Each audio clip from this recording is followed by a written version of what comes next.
परिषद 2023 चे अध्यक्ष आदरणीय श्री डी.पी. जाधव साहेब, तसेच प्रमुख अतिथी म्हणून माजी महासचिव आदरणीय श्री वसंतराव हेगडे साहेब, ब्रेल जागृतीचे संस्थापक संपादक आदरणीय श्री महादेव गुरव साहेब, तसेच विद्यमान कमिटीतील सर्व पदाधिकारी, कार्यकारिणी सदस्य आणि साहित्य उत्सव परिवारातील सर्व सन्माननीय मित्रमैत्रिणींच्या उपस्थितीत आपण तो सोहळा संपन्न केलेला आहे।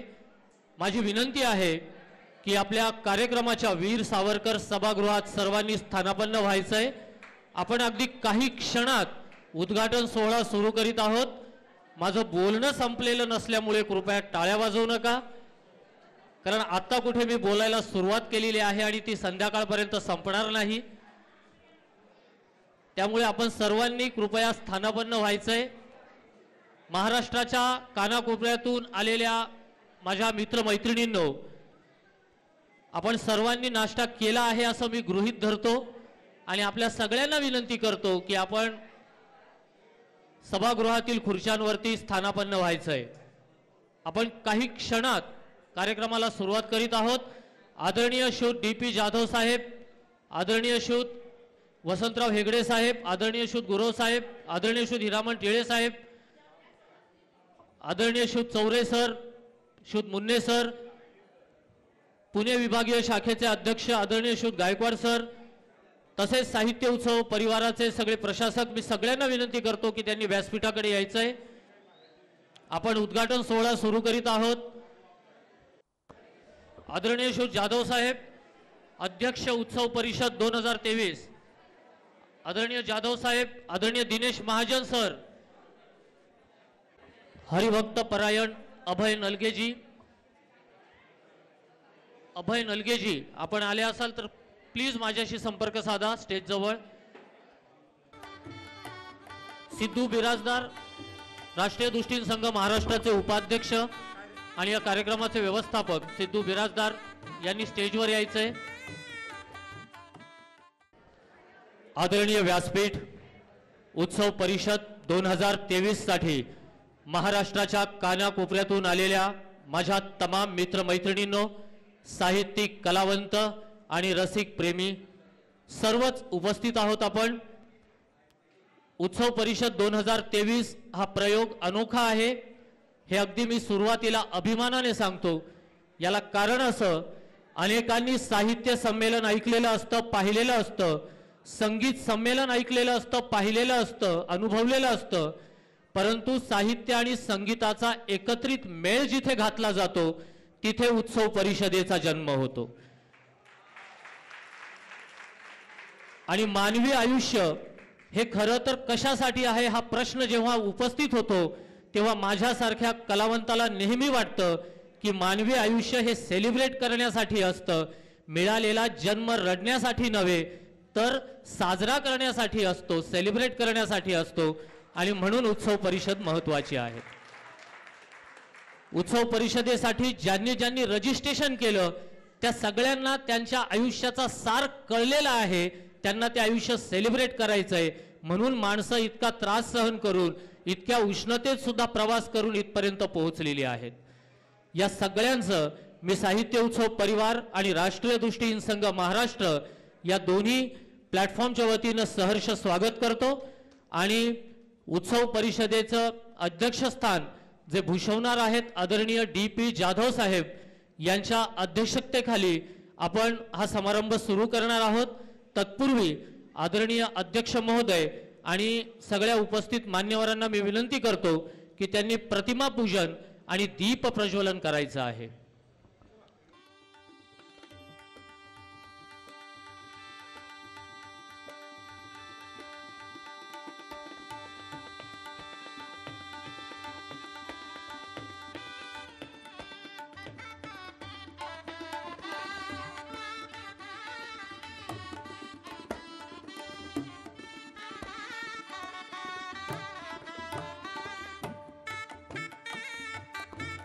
पूजनीय लुई ब्रेल आणि डॉक्टर हेलन केलर यांच्या प्रतिमांचं पूजन करून अतिथी दीप प्रज्वलन करीत आहेत।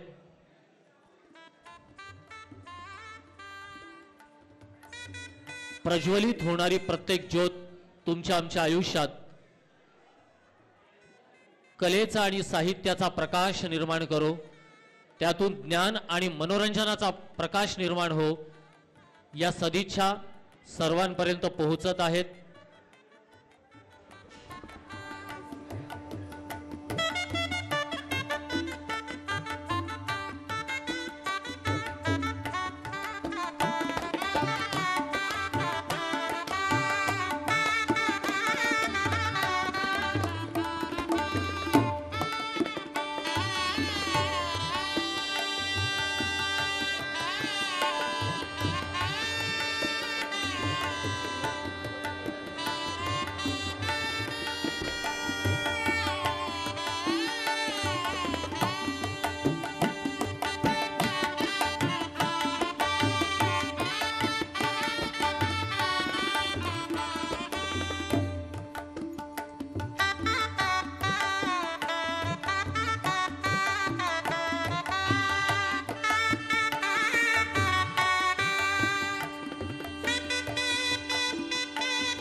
माल्यार्पण सोहळा झालेला आहे. दीप प्रज्वलन सुरू आहे. सर्व मान्यवर दीप प्रज्वलन करीत आहेत. अध्यक्ष उत्सव परिषद 2023 आदरणीय डी.पी. जाधव साहेब, साहित्य उत्सव परिवाराचे ज्येष्ठ प्रशासक आदरणीय दिनेश महाजन सर, आदरणीय वसंतराव हेगडे साहेब, आदरणीय गुरव साहेब, आदरणीय टिळे साहेब, आदरणीय बाळासाहेब गायकवाड सर, आमचे मित्र सिद्धू बिराजदार, आदरणीय मुन्ने सर, चौरे सर,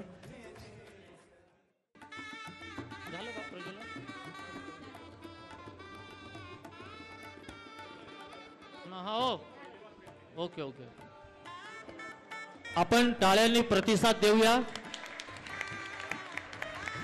ऐतिहासिक अशा उत्सव परिषद 2023 उद्घाटन या ठिकाणी संपन्न होतंय. दीप प्रज्वलन संपन्न झालेलं आहे.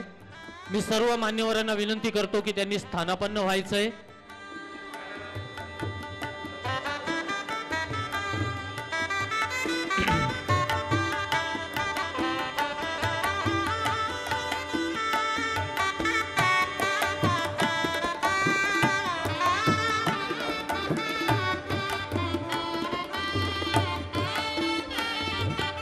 हां, ओके ओके. मी क्षमा मागतो. राष्ट्रीय दृष्टीहीन संघ महाराष्ट्राचे आदरणीय अध्यक्ष शिव खापेकर सर सुद्धा या ठिकाणी उपस्थित आहेत. मी त्यांचा उल्लेख करणं राहून गेलं, ते अपेक्षित होतं आणि क्रमप्राप्त सुद्धा आहे. त्याबद्दल मी दिलगिरी व्यक्त करतो. आदरणीय सरांचं मनापासून स्वागत. साहित्य उत्सव परिवाराच्या अभिवाचक, एक उत्तम सूत्रसंचालक आणि साहित्यिक आदरणीय भावनाताई विस्पुते यांचं आगमन होतंय. मी त्यांना सुद्धा विनंती करेल की त्यांनी व्यासपीठाकडे यावं.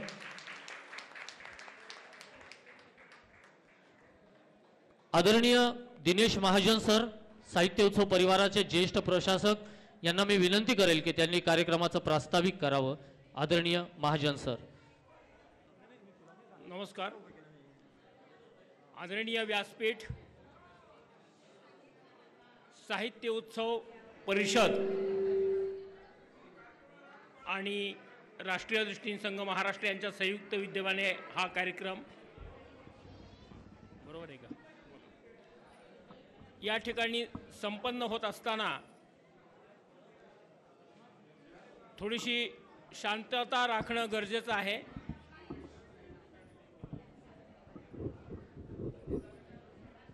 बरोबर आहे का?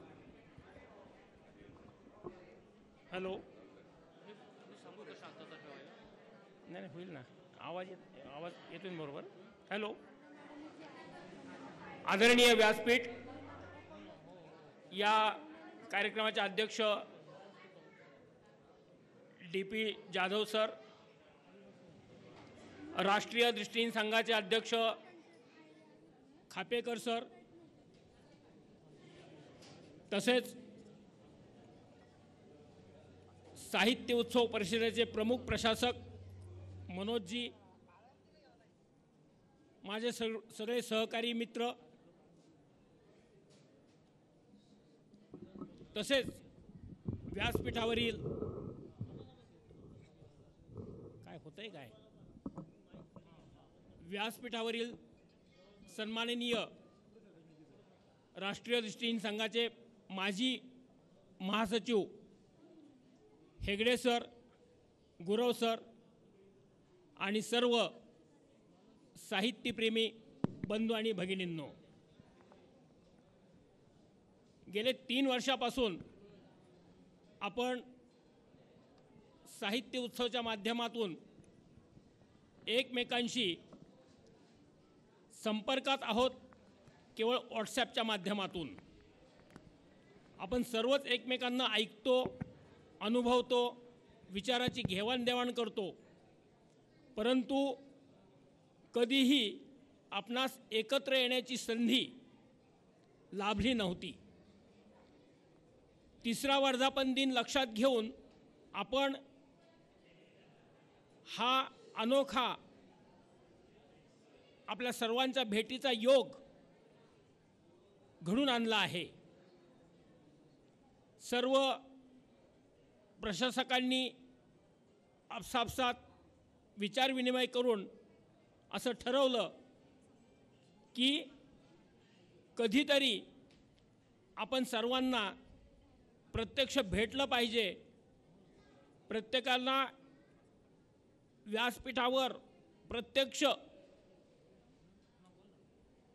कला सादर करण्याची संधी दिली पाहिजे. कारण प्रत्येक वेळेस आपण घरातून कला सादर करताच, ती आमच्यापर्यंत पोहोचते, ती सगळ्यांपर्यंत पोहोचते, पण प्रत्यक्ष व्यासपीठावरून कला सादर करणं वेगळं आणि घरातून कला सादर करणं वेगळं. तर ही कुठेतरी आम्हाला मनामध्ये गेल्या 2-3 वर्षापासून आपण एकत्र असताना ही यावर्षी उणीव जाणवली आणि ती भरून काढण्याच्या उद्देशाने आपण येथे जमा झालेलो आहोत. त्याला राष्ट्रीय दृष्टीहीन संघाने उचलून धरलं आमच्या या कल्पनेला आणि खूप मोठ्या प्रमाणावर मदतीचा हात देऊ केला. त्यासाठी राष्ट्रीय दृष्टीहीन संघाचं करावं तेवढं कौतुक आणि मानावेत तेवढे आभार खूप कमी आहेत. सर्वांनी जोरात टाळ्या वाजवायच्या आहेत राष्ट्रीय दृष्टीहीन संघासाठी. त्यामध्ये सर्वप्रथम आदरणीय जाधव साहेबांसाठी टाळ्या, आणि तन मन धनानी सगळ्यासाठी स्वतः झोकून दिलेल्या सिद्धूसाठी पण टाळ्या. हा खूप चांगला योग या ठिकाणी जुळून आलेला आहे. पुढील 2 दिवस आपण या ठिकाणी एकत्र राहणार आहोत आणि वेगवेगळ्या कलाकारांनी सादर केलेली कला आपणास अनुभवायची आहे. थोड्या वेळातच आपणास एक सुमधुर कीर्तन ऐकण्यास मिळणार आहे. नंतर कथाकथनाचा कार्यक्रम आहे. नंतर आपणास उत्कृष्ट भोजन मिळणार आहे. सकाळीच आपण पोह्याचा आस्वाद घेतलाच असेल. दुपारी छान जेवण आहे 1 नंतर, आणि दुपारनंतर 3 नंतर काव्य वाचनाचा अनुभव आपण या ठिकाणी घेणार आहोत. मान्यवर कवी आपण या ठिकाणी उपस्थित झालेले आहेत. प्रत्येकासाठी एक वेगळं आपण पूर्वीचे जे साहित्यिक होऊन गेलेले आहेत, जसे की स्मिताताई चव्हाण होऊन गेल्या, त्यांच्या नावाने आपण कथाकथन करणार आहोत. एक राम गोसावी म्हणून कवी होऊन गेलेले आहेत, त्यांच्या नावाने आपण एक कवी संमेलन घेणार आहोत. असा हा सगळा बहारदार कार्यक्रम 2 दिवसासाठी आपणास आहे. हा सगळा तुमच्यासाठी आहे. याचा जरूर आनंद घ्या. पुन्हा एक वार सर्वांना मी या ठिकाणी धन्यवाद देतो आणि जागा घेतो मी माझी. चला. धन्यवाद सर. आदरणीय त्र्यंबक मुकासरे सर या ठिकाणी उपस्थित आहेत. मी त्यांचंही हार्दिक स्वागत करतो. लातूरहून आमचे मित्र आणि राष्ट्रीय दृष्टीहीन संघाचे धडाडीचे कार्यकर्ते तसेच समग्र शिक्षा अभियानासाठी महाराष्ट्राच्या म्हणजे राज्यस्तरावर झटणारे आमचे स्नेही चंद्रकांत मोगे सर या ठिकाणी उपस्थित आहे. मी त्यांचंही हार्दिक स्वागत करतो. महाराष्ट्राच्या कानाकोपऱ्यातून आलेली खरं तर प्रत्येक व्यक्ती आदरणीय आहे, कारण हे जे व्यासपीठ आहे हेच मुळात संगीत साहित्याचं आहे, वैचारिक आहे. त्यामुळे या व्यासपीठाला भेट देणारी प्रत्येक व्यक्ती सन्मान्य आहे. मी प्रत्येकाचं मनापासून स्वागत करतो.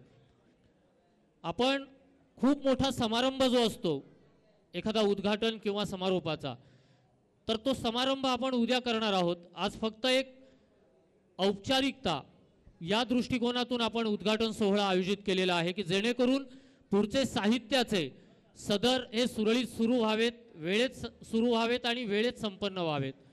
म्हणून हा उद्घाटन सोहळा आपण लांबवणार नाही आहोत. आता मी आदरणीय अध्यक्ष म्हणजे उत्सव परिषदेचे अध्यक्ष सन्मान्य DP जाधव साहेब यांना विनंती करेल की त्यांनी या उत्सव परिषदेचं उद्घाटन झाल्याचं औपचारिकरित्या घोषित करावं आणि त्यानिमित्ताने आपणा सर्वांना शुभेच्छा द्याव्यात. आदरणीय जाधव साहेब. सर्वप्रथम राष्ट्रीय दृष्टीहीन संघ महाराष्ट्राचे माझे मार्गदर्शक आदरणीय अध्यक्ष LH खापेकर सर, त्याबरोबरच जसं स्पष्ट करण्यात आलेलं आहे की संयुक्त विद्यमान आवाज नाही येते काय संयुक्त विद्यमाने हा कार्यक्रम असल्याने स्वाभाविक आहे की आमचे मनोज आहेर आणि दिनेश महाजन आणि त्यांच्याबरोबर सहकार्य करणारे साहित्य परिषदेतले जे उत्सवातले सगळे कार्यकर्ते आहेत साहित्यिक, सर्वांना आणि तुम्ही सर्व साहित्यिक मंडळी, आणि विशेष म्हणजे मला फार आनंद झाला की ब्रेल जागृती वाचक जे आहेत ते मोठ्या संख्येने या कार्यक्रमाला उपस्थित आहेत. आमचे आदरणीय MY गुरव ज्यांनी ज्ञानप्रकाश गुप्ताजींच्या मार्गदर्शनाखाली म्हणा सहकार्याने म्हणा, म्हणजे प्रमुख भूमिका गुरुवांचीच होती, पण जे काही सहकार्य आदरणीय ज्ञानप्रकाश गुप्ताजींनी दिलं त्या सहकार्याने त्यांनी जे ब्रेल जागृती त्रैमासिक सुरुवात केली आणि ती नावारूपाला येऊन आजवर ते चालू आहे. आणि त्या त्रैमासिकाचा संपादक म्हणून यापूर्वी मला काम करण्याची संधी मिळाली, आताही पुन्हा 19 मध्ये संधी मिळाली आणि मला खरोखर जो साहित्यिक आनंद मिळाला त्यामुळे मी MY गुरव साहेबांचा मनापासून ऋणी आहे. कारण जरा काय म्हणजे आपलं काही बोलणं फार महत्त्वाचं असेल तर मग तुम्ही बोलून घ्या. काय प्रॉब्लेम आहे का? शांतता ठेवा, शांतता. नाही म्हणजे कसं आहे, आपण साहित्यिक आनंद घ्यायला आलेलो आहोत. चर्चा जी आहे ना ती भोजनाच्या टायमाला इतर टायमाला भेटल्यावर करता येईल. ज्याला काही असं बोलावं असं वाटलं ना त्याने बिंदास बाहेर जाऊन गप्पा गोष्टी मारायच्या. कारण हा श्रोता वर्ग जो आहे ना तो एका स्टँडर्ड आणि क्वालिटीचा श्रोता वर्ग आहे हे सिद्ध झालं पाहिजे. मला माहिती आहे दृष्टिबाधितांच्या अडचणी काय असतात, एकमेकांना आवाज दिल्याशिवाय होत नाही, बोलल्याशिवाय होत नाही.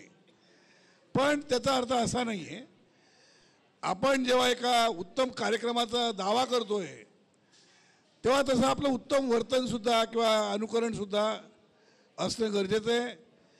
या कार्यक्रमाचा म्हणजे साहित्य परिषदेचा अध्यक्ष या नात्याने आणि जे मनोज आहेर यांनी सांगितलं, साहित्य आणि संगीतचा मेळावा म्हणजे मिलन आहे म्हणून याला उत्सव म्हणायचं. तर मी उद्या जे माझं अध्यक्षीय भाषण होईल त्यामध्ये तुम्हाला स्पष्टच होईल की साहित्य आणि संगीताचं मानवी जीवनामध्ये किती महत्त्व आहे आणि ते किती मूल्य आहे, बहुमूल्य आहे. आज त्या विषयाला मी हात घालत नाही. मी आता फक्त रितसर साहित्य संमेलनाचं उद्घाटन झालं असं अध्यक्ष म्हणून घोषित करतो. आणि खरं म्हणजे आमच्या प्रथेप्रमाणे आमचे संस्थेचे अध्यक्ष LH खापेकर हे कार्यक्रमाच्या अध्यक्षस्थानी असतात. पण मला संघाने आणि साहित्य परिषदेने हा जो गौरव दिला, एक संपादक म्हणून माझ्या वाट्याला आलेला हा गौरव आहे. विस्मृतीताई पण आलेले आहेत. त्यांनी माझं प्रूफ रिडिंगचं काम असेल किंवा रेकॉर्डिंगचं काम असेल, माझं पुस्तक जे होतं माझी ओळख, उद्या आंबेडकरताई पण येतील. त्यांनी एवढी उत्तम प्रस्तावना लिहिली की मला वाटतं माझ्या काव्यसंग्रहापेक्षा ती प्रस्तावना जास्त चांगली झालेली आहे. त्यामुळे ओव्हरऑल हा सर्व साहित्यिक आनंद दिल्याबद्दल मी संघाचाही ऋणी आहे, मनोज आहेर यांचा पर्सनली ऋणी आहे, साहित्य परिषदेचा ऋणी आहे आणि तुम्हा सर्व साहित्यिकांचा ऋणी आहे की मनाला पटत नसेल तरी थोडं तुम्ही मला स्वीकारता, त्याबद्दल धन्यवाद. थँक्यू.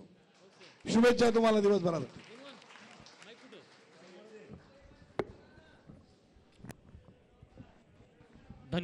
धन्यवाद साहेब. आपण आता शांतता बाळगणार आहोत, कारण यानंतर जे कार्यक्रम आपल्या पुढ्यात येणार आहेत त्या प्रत्येक कार्यक्रमामुळे आपल्याला नक्कीच आनंद उपलब्ध होणार आहे, यात शंका नाही. माझा आवाज आपल्यापर्यंत पोहोचतोय यातही मला शंका नाही. आदरणीय DP जाधव साहेब, उत्सव परिषदेचे अध्यक्ष. आदरणीय जाधव साहेब केवळ राष्ट्रीय दृष्टीन संघ महाराष्ट्राचे महासचिव आहेत म्हणून त्यांना हे पद मिळालं असं नाही, तर आदरणीय जाधव साहेबांची साहित्याप्रती असलेली निष्ठा, साहित्य क्षेत्रात त्यांनी दिलेलं योगदान, स्वतः आत्मचरित्र लिहिणं इथपर्यंत ठीक, पण कथासंग्रह लिहून तो प्रकाशित करणं, कविता संग्रह लिहून पूर्ण करणं आणि तोही प्रकाशनाच्या मार्गावर असणं, या सगळ्याच गोष्टी साहित्य क्षेत्रात सरांची मुसाफिरी दर्शवते. म्हणूनच सर उत्सव परिषदेचं अध्यक्षस्थान भूषवू शकतात. हा गौरव त्यांच्यातील साहित्यिकाचा आहे, ब्रेल जागृती अंकाचे ते असलेल्या संपादकाचा हा गौरव आहे, यात शंका नाही. सरांना मी धन्यवाद देतो. त्याचप्रमाणे व्यासपीठावर उपस्थित सगळ्या मान्यवरांना धन्यवाद देतो. आपण उद्घाटन या ठिकाणी पूर्ण केलेलं आहे. व्यासपीठावर उपस्थित असलेले अध्यक्ष, प्रमुख अतिथी सगळ्यांचं मी मनापासून आभारी आहे. आपण सगळ्यांच्या सहभागातून हा उद्घाटन सोहळा संपन्न केला आहे. त्याचप्रमाणे उद्घाटन सोहळ्यानंतर जे भक्ती कीर्तन आपण आयोजित केलेलं आहे त्यासाठी हरिभक्तपरायण आदरणीय श्री अभय नलगेजी या ठिकाणी उपस्थित झालेले आहेत. मी त्यांचंही मनापासून स्वागत करतो आणि हा उद्घाटन सोहळा या ठिकाणी संपन्न झाला असं अध्यक्षांच्या परवानगीने जाहीर करतो. धन्यवाद. मी मान्यवरांना विनंती करेल की त्यांनी पुढे जाऊन पहिल्या रो मध्ये स्थानापन्न व्हायचंय. आपल्याला कीर्तनासाठी स्टेज उपलब्ध करून द्यायचा आहे आणि व्हॉलेंटियर्स मित्रांना विनंती करतो की आपल्याला टेबल बाजूला करून सतरंजी अंथरायची आहे स्टेजवरती. रामकृष्ण हरी, रामकृष्ण हरी माऊली. टाळ मृदुंगांच्या निनादात भक्तिमय अशा वातावरणात मी रेश्मा आपणा सर्वांचं अतिशय प्रसन्न मनाने स्वागत करते. संगीत आणि साहित्याचा अनोखा असा मिलाप म्हणजेच उत्सव परिषद 2023. अशा पद्धतीचा हा पहिलाच प्रयोग आणि याचं आयोजन आपण आळंदी सारख्या तीर्थक्षेत्री केलेलं आहे. म्हणूनच या उत्सव परिषदेचा प्रारंभही तितकाच समर्पक रूपाने व्हायला हवा.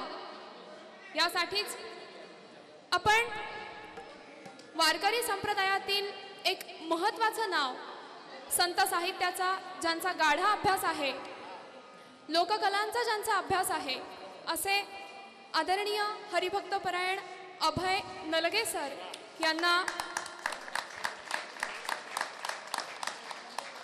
आज आमंत्रित केलं आहे. साहित्य उत्सव परिवारासाठी गेली 3 वर्षे मोलाचं योगदान देणारे, लोककलांचं दालन आपल्यासाठी खुलं करून देणारे किंवा आपल्या मुलाखतीतून अनेकांसाठी प्रेरणा देणारे, निरूपणातून व्याख्यानातून संत साहित्याची एक वेगळी किनार आपल्यासमोर मांडणारे आदरणीय हरिभक्तपरायण अभय नलगे सर आज कीर्तनकार म्हणून आपल्यासाठी इथे उपस्थित आहेत आणि ते आपल्या समोर माऊलींच्या चरणाशी भक्ती कीर्तनाचं सुगंधी पुष्प अर्पण करणार आहेत. संपूर्ण महाराष्ट्राच्या कानाकोपऱ्यातून उपस्थित असलेल्या सर्व रसिक श्रोत्यांना ही मेजवानीची एक सुंदर सुमधुर अशी सुरुवात नक्कीच आवडेल. तेव्हा मी आदरणीय हरिभक्तपरायण अभय सरांना विनंती करते की त्यांनी आपल्या कीर्तनरूपी सेवेला सुरुवात करावी. रामकृष्ण हरी.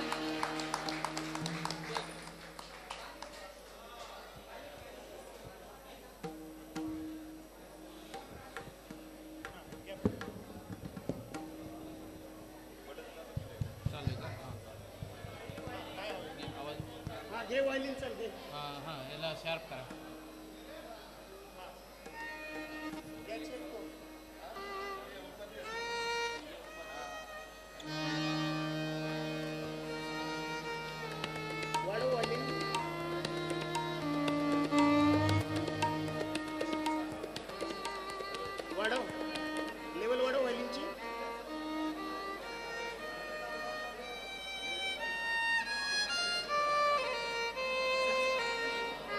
वाढव थोडीशी अजून.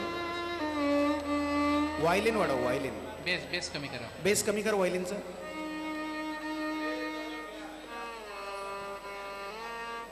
मीठ टाका थोडंसं. हा बेस कमी करा.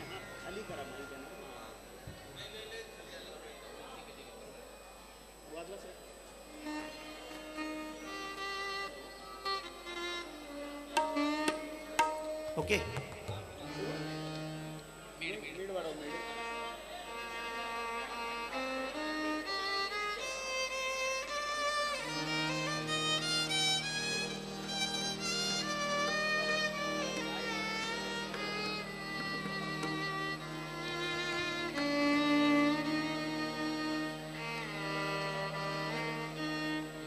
ओके. सर्वांना रामकृष्ण हरी. वारकरी संप्रदायाचं संपूर्ण कीर्तन इथे उभं करणं अवघड आहे, म्हणून भक्ती कीर्तनाच्या माध्यमातून एक छोटी सेवा साहित्य उत्सवच्या या साहित्य परिषदेमध्ये आम्ही समर्पित करीत आहोत. रामकृष्ण हरे. जय जय राम कृष्ण हरे.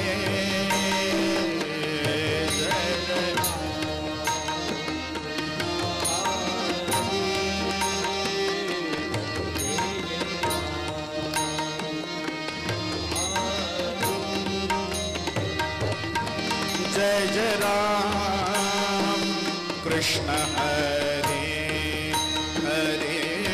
जय जय राम कृष्ण हरे.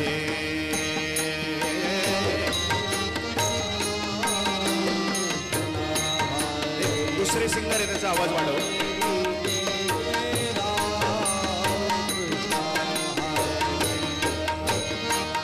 हरि जय जय राम कृष्ण हरे.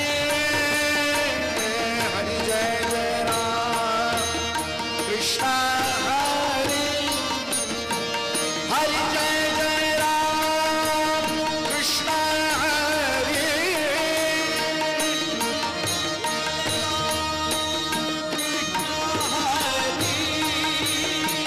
हरि जय जय राम कृष्ण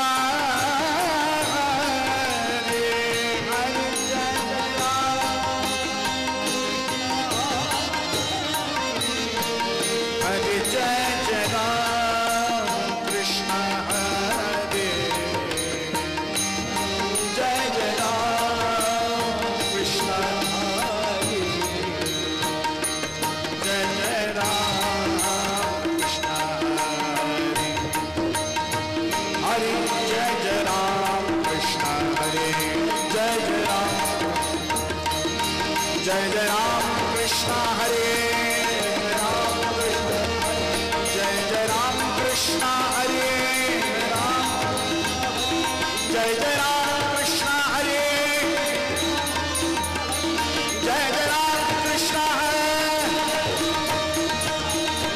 राम कृष्ण हरे, जय जय राम कृष्ण हरे, जय जय राम कृष्ण हरे,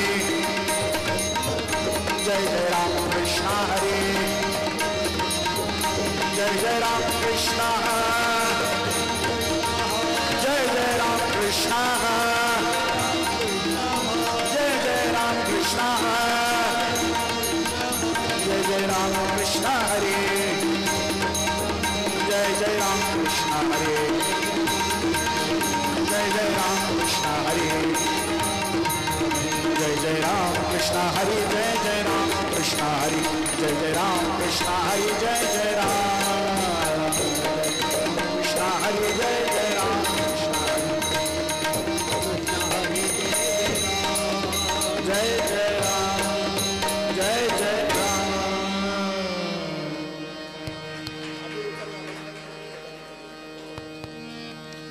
रूप आपल्या संप्रदायाचा नियम आहे, आधी नामस्मरण, मग त्या नामस्मरणाच्या माध्यमातून देवाचं रूप कळतं आणि मग त्या रूपाचं ध्यान कळायचं असतं. तर म्हणून हे 3 अभंग आपल्या संप्रदायात कंपल्सरी आहेत, जी पंचपदी ज्याला आपण म्हणतो. रूप पाहता लोचनी रूप पाहता लोचनी सुख झाले वो साजणी, तो हा विठ्ठल बलवान, तो हा माधव बलवान, तो हा माधव बलवान, तो हा माधव बलवान. रूप पाहता लोचनी सुख झाले वो साजणी,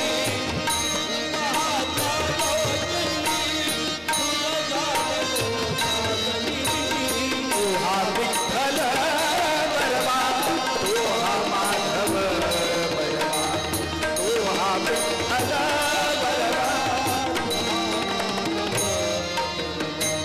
रूप पाहता लोचनी, रूप पाहता लोचनी, रूप पाहता लोचनी सुख झाले वो साजणी, तो हा विठ्ठल बलवान, तो हा माधव बलवान, तो हा माधव बलवान, तो हा माधव बलवान.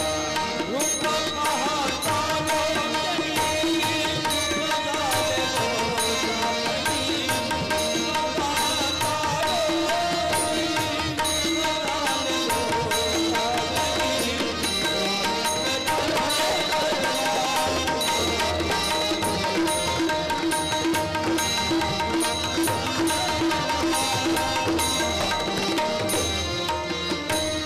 बहुत सुकृताची जोडी, विठ्ठलाची आवड लागण्यासाठी बरं का, सत्कर्मांचं फळ पाहिजे.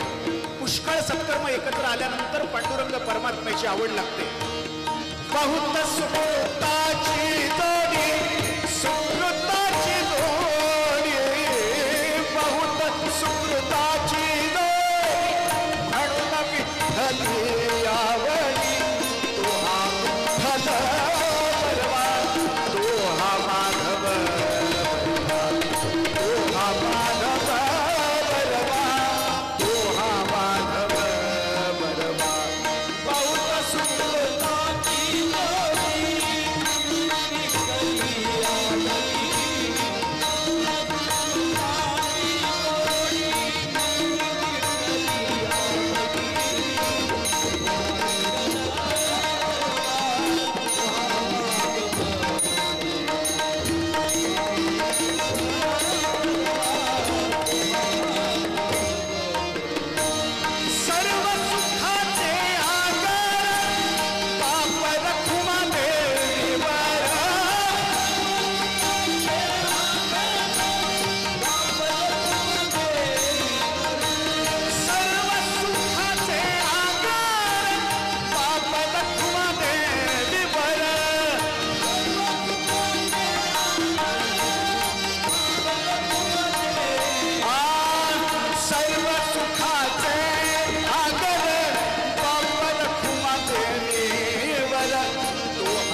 आज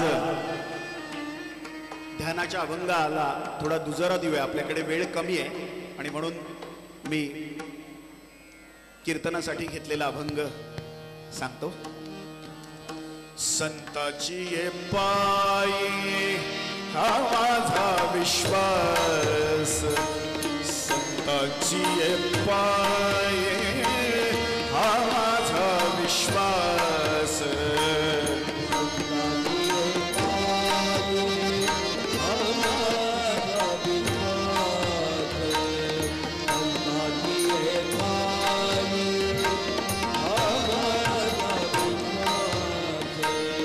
सर्व भावेदास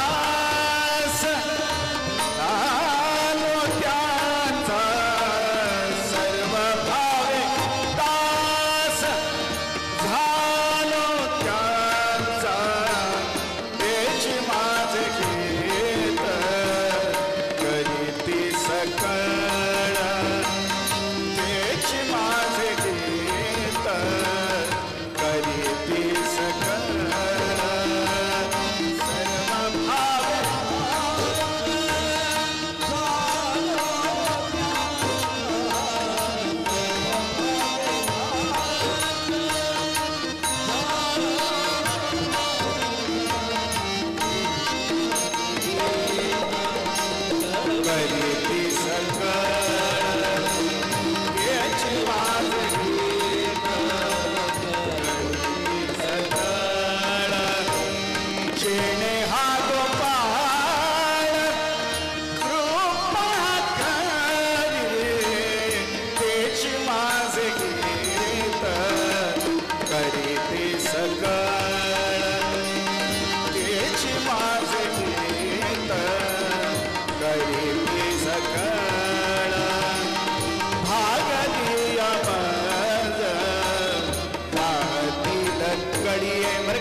जीवनामध्ये जर थकलो भागलो ना तर ते कडेवर घेतील. भागली आमज वाहतील कडिये, त्याची याने लोडे सर्व सुख, त्याची याने लोडे सर्व सुख, ते माझे गीत करीते सकळ, तेची माझे गीत करीते सकळ.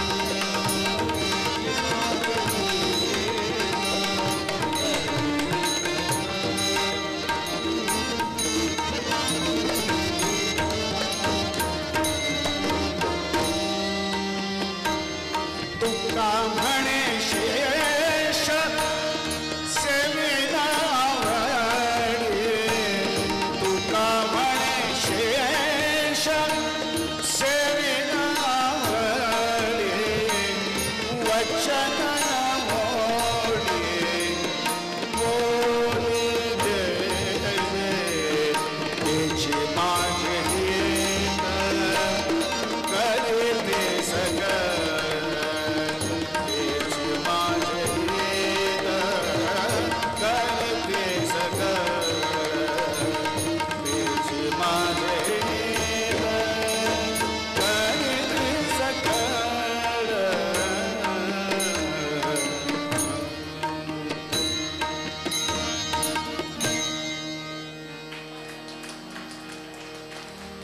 गुरुर्ब्रह्मा गुरुर्विष्णू गुरुर्देवो महेश्वरा.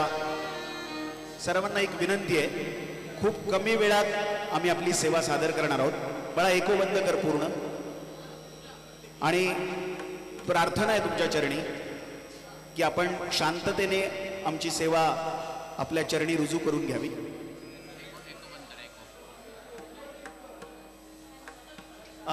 मधले जे व्हॉलेंटियर्स आहेत त्यांनी बघावं कोणाची काय अडचण असेल आणि त्यांना बसण्याची व्यवस्था करून द्यावी. आणि एको बंद करा. एको. हे ऑपरेटर कोण आहे? त्यांना कार्यक्रम होईपर्यंत बसायला सांगा हा प्लीज. पूर्ण फ्लॅट पाहिजे आवाज. गुरुर्ब्रह्मा गुरुर्विष्णू गुरुर्देवो महेश्वरा गुरु साक्षात परब्रह्म तस्मै श्री गुरवे नमः. ब्रह्मानंदं परमसुखदं केवलं ज्ञानमूर्तिं द्वन्द्वातीतं गगनसदृशं तत्त्वमस्यादिलक्ष्यम् एकं नित्यं विमलवचनं सर्वधे साक्षीभूतं भावातीतं त्रिगुणरहितं सद्गुरुं तन्नमामि. ॐ नमो ज्ञानेश्वरा करुणाकरा दयाळा तुमचा अनुग्रह पावन झालो चराचरी पावन झालो चराचरी तुमचा अनुग्रह मी कळा कुसदी काहीच नेणे बोलतो वचने अति भाविका तुमचा अनुग्रह एका जनार्दनी तुमचा दास एका जनार्दनी तुमचा दास त्याची आस पुरवावी तुमचा अनुग्रह लागलो. जयाचे आठवे शब्द सृष्टी अंगवे सारस्वत आगवे जिव्हेसिये. नमो ज्ञानेश्वरा निष्कलंका जयांची गीतेची वाचिता टीका ज्ञान होय लोका अतिभाविका ग्रंथार्थिया. माय बाप हो,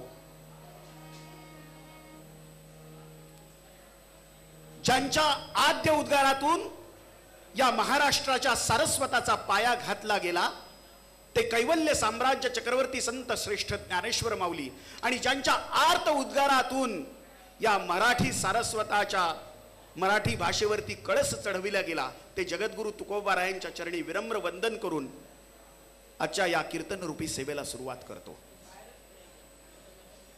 माझा विषय आहे संतांची आहे पायी हा माझा विश्वास. आजचा आपला अभंग आहे. कोण संत? संत कोणाला म्हणायचं? आजचा मोठा प्रश्न आहे. हे दोरा बांधणारे, अंगारा धुपारा देणारे, हातामध्ये नारळ देणारे असेही लोक स्वतःला आता संत म्हणून घ्यायला लागलेत. हे संत आहेत का? हातातून अमुक वस्तू काढून देणारे पण संत व्हायला लागलेत. हे संत आहेत का? नाही नाही, हे संत नाहीत, हे कलियुगात वाढलेले जंत आहेत. लक्षात ठेवा बर का. संतांचं एकच लक्षण आहे. काय? जगाच्या कल्याणा संताच्या विभूती आणि देह कष्टविती परोपकारे. परोपकारासाठी ज्यांनी संपूर्ण आयुष्यभर आपला देह झिजवला आणि विठ्ठलाच्या नामस्मरणाशिवाय दुसरं काही जाणत नाही बर का. तेची संत ज्यांचा घेत विठ्ठली, ज्यांचा घेत विठ्ठली, ज्यांचा घेत विठ्ठली, तेची संत ज्यांचा घेत विठ्ठली, ज्यांचा घेत विठ्ठली, ज्यांचा घेत विठ्ठली. मेहनती काही टाणा टोणा, मेहनती काही टाणा टोणा, नामस्मरणा वाचोलिया, नामस्मरणा वाचोलिया, नामस्मरणा वाचोलिया, नामस्मरणा वाचोलिया. बर का. नामस्मरण सोडून दुसरा कुठलाही मंत्र जाणत नाही त्याला संत म्हणायचं. दुसरा संताचा फरक. संत हे देवापेक्षाही मोठे. तुम्ही देव बघितलं का? नाही, मी पण नाही पाहिला. पण संत पाहिलेत बरं का. तुम्ही म्हणाल तुम्ही काय ज्ञानोबरायाच्या काळात जन्माला आलात का संत पाहिले म्हणता? नाही नाही, ज्ञानेश्वरी रूपातून गाथा रूपातून आम्हाला संत दिसत नाहीत का? संतांचं जीवन हे देहरूपी जरी अस्तित्वात राहिलं नसलं तरी त्यांच्या ग्रंथसंपदेतून तुम्हाला आम्हाला केलेल्या उपदेशातून संत आजही जिवंत आहेत. ही भूमिका समजण्या इतपत आम्ही शहाणे आहोत. आणि म्हणून त्या संताच्या पायावर तुकोबाराय म्हणतात माझा विश्वास आहे. साहित्य उत्सवच्या माध्यमातून अतिशय सुंदर हे संमेलन या आळंदीच्या भूमीमध्ये ज्यांनी मराठी सारस्वताचा पाया घातला. नवरस भरवी सागरू करवी उचित रत्नांची आगरू भावार्थाचे गिरवरू निफजवी माये साहित्य सोनियाचे खाणी उघडू दे देशीयची एक शोणी विवेक वल्लीची लावणी हो देई सैंग अगा विश्वैक धामा तुझा प्रसादू चंद्रमा करू मग पौर्णिमा स्फूर्तीची जे. नवरसांचे सागर भरवीत पौर्णिमेचा प्रसाद चंद्रमा होण्यासाठी याच मराठी मुलखामध्ये ज्ञानेश्वरी प्रगटली. आणि म्हणूनच मित्र हो, विंदांच्या रूपामध्ये मेमाण्यांच्या रूपामध्ये मराठी भाषेला ज्ञानपीठ पुरस्कार प्राप्त झाला. देणाऱ्याने देत जावे, देणाऱ्याने देत जावे, घेणाऱ्याने घेत जावे. देणाऱ्याने देत जावे, घेणाऱ्याने घेत जावे. कुणाकडून काय घ्यायचं हो? उसळलेल्या दर्याकडून पिसाळलेली आयाळ घ्यावी आणि भरलेल्या भीमेकडून तुकोबांची माळ घ्यावी. पण आमचं दुर्दैव असं आहे की मराठी शिकवताना प्राध्यापक इतक्या निरस्तेने शिकवतात. मला वाईट वाटतं. 10वी पर्यंत देणाऱ्याने देत जावे, घेणाऱ्याने घेत जावे.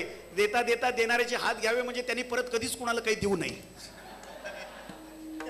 हा अर्थ आपल्याला नीट समजावून सांगण्याची गरज आहे.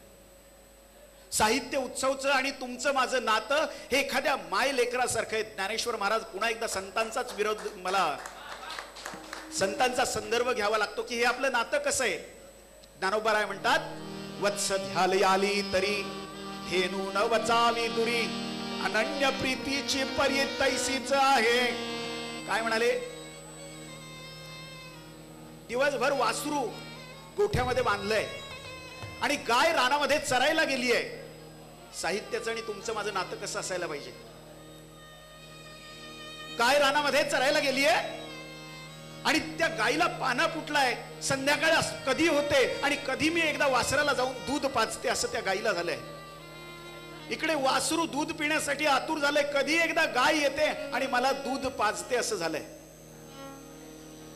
संध्याकाळी गाय गोठ्यामध्ये येते, वासराला दूध पाजते. आता जे दूध पाजण्यासाठी जवळ व्हायचं ती प्रक्रिया संपली आहे. जे दूध पिण्यासाठी गायीच्या जवळ जायचं होतं तीही प्रक्रिया संपली आहे. मग वासराने गायीपासून दूर व्हावं की नाही? नाही. गायीने तरी वासरापासून दूर जावं की नाही? तेही नाही. गायीला वासरापासून दूर जावं असं वाटत नाही आणि वासराला गायी जवळ पासून दूर जावं असं वाटत नाही. तसं साहित्य उत्सवला श्रोत्यांपासून दूर जावं असं वाटत नाही आणि श्रोत्यांना साहित्य उत्सव पासून दूर जावं असं वाटत नाही. का? अनन्य प्रीतीची परी तैसीच आहेत. काय संदर्भ आहेत? दृष्टांत ज्ञानोबारायांनी द्यावेत, संदर्भ संतांनी द्यावेत. संत किती थोर होते हो. का त्यांच्या पायावर विश्वास ठेवायचा? रावण होता. अहो माणसाचाच विश्वास आहे असं नाही, राक्षसाचाही संतावर विश्वास होता. काय म्हटलं मी? अहो राक्षसांचा.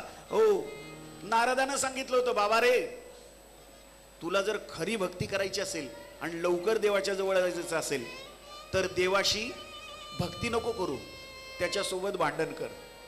भांडणं केली ना लवकर त्याच्या जवळ जाशील. म्हणून रावणानं सुद्धा विश्वास ठेवला. रावणाला काही जग सांगत नव्हतं का बाबा रे यांच्या नादाला लागू नको? सगळे सांगत होते ते राम आहेत. थोडं पाठीमागच्या बाजूला थोडी शांतता राखा, थोडा वेळ, अगदी थोडा वेळ. हो. संताच्या पायावर विश्वास का ठेवायचा? कारण एकमेव जगाच्या कल्याणासाठी जन्माला आलेले संत आहे. बरं का? तुमची आई तुमचं कल्याण करेल पण तुमच्या एकट्याचं. हो हो. संत आईच्याही पलीकडे जातात. काय कोण आहेत संत? लेकुराचे हित वाहे माऊलीचे चित्त, ऐसी कळवळ्याची जाती करी लाभा विण प्रीती, पोटी भार वाहे त्याचे सर्वस्व ही साहे. काय म्हणाले बघा तुकोबाराय. हे सगळं जरी खरं असलं तरी त्याच्याही पलीकडे संत आहेत. का? कारण 9 महिने आई भार वाहते, पण जीवनाचं ओझ उचलण्यासाठी तुका म्हणे माझे तुम्हा संतावरी ओझे. बरं का? म्हणून संताच्या पायावर विश्वास आहे. बरं का? हो हो. योग्य जीवनाचा मार्ग जर कोणी दाखवला तर तो संतांनी दाखवला. काय? हो. मोठ्या भारुडांच्या माध्यमातून, अभंगाच्या माध्यमातून संताची पायी हा माझा विश्वास. सगळ्यावर विश्वास ठेवतो आपण. प्रापंचिक जीवनामध्ये तुम्ही विश्वास ठेवता का नाही ठेवत? हा? बायकोवर विश्वास आहे की नाही तुमचा? आहे ना? अरे आहे म्हणा. त्याचं कारण असं आहे, रोज संध्याकाळी तुम्ही तिच्या हातानं केलेलं निवांत जेवता ना, कधीतरी मनात शंका येते का ह्याच्यात विष असलं तर देवा काय करावं, असं वाटतं का कधीतरी? नाही. म्हणजे याचाच अर्थ बायकोवर विश्वास आहेच म्हणा. नसला तरी नाही म्हणायची हिंमत आहे का तुमची? कारण ती शेजारीच बसली आहे. सोपं नाही बुवा. संसार सोपा नाही.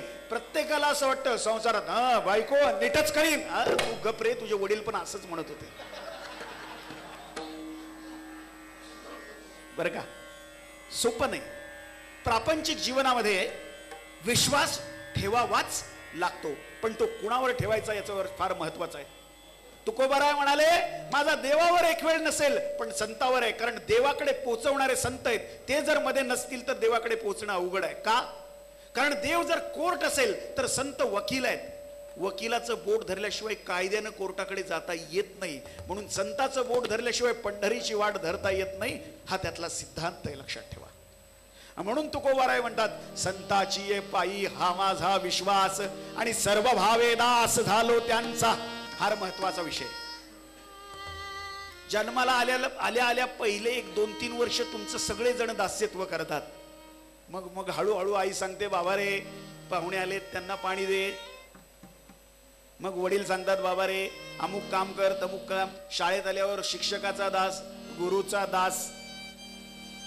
लग्न झाल्यानंतर महागुरु घरामध्ये येतो, मग त्याचा दास. हो कठीण आहे बाबा. हो. आणि घर जावई झाला तर सासूचा सासऱ्याचा पण दास.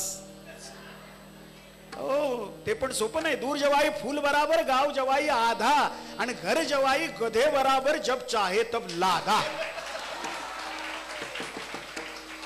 बरोबर आहे ना? लांबचा जावई फुलासारखा असतो.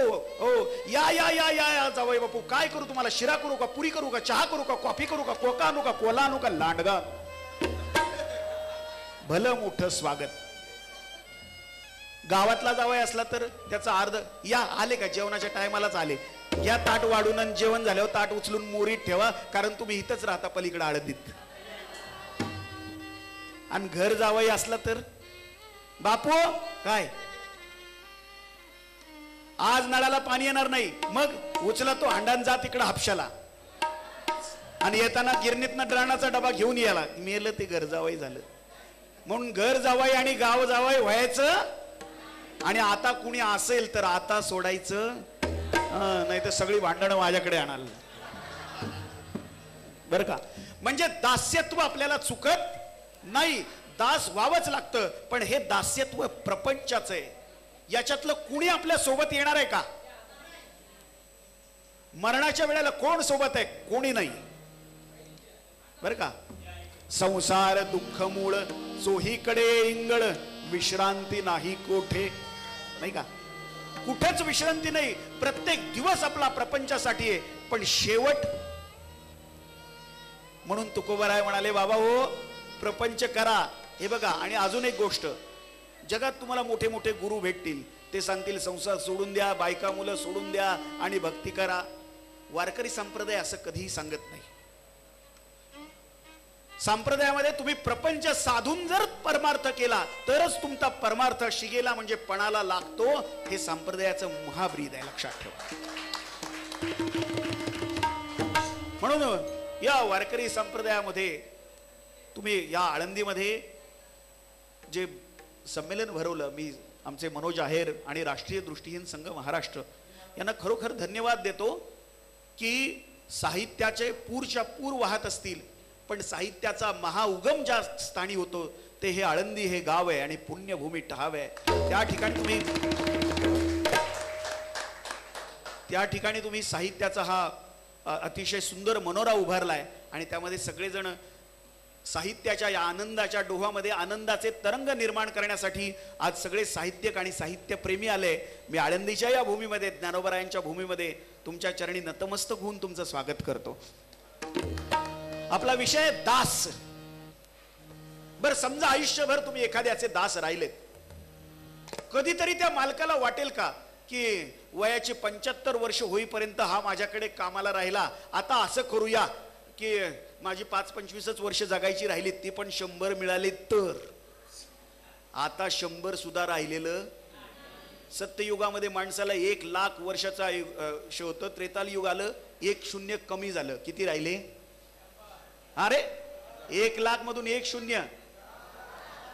त्रेताल युगामध्ये द्वापार युग आलं, 1 शून्य अजून कमी झालं. किती राहिले? गणित चांगलं आहे. कलियुग आलं, अजून 1 शून्य कमी झालं. किती राहिलं?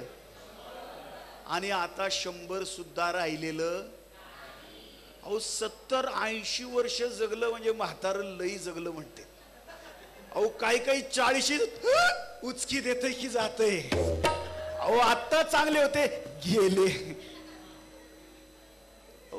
आणि रोग इतके भयानक निघाले लोकांना. अहो काहीला रोग असल्याचा सुद्धा इतका अभिमान. मला डायबेटीस आहे, मला ब्लड प्रेशर आहे. अरे अभिमानाची गोष्ट आहे काही.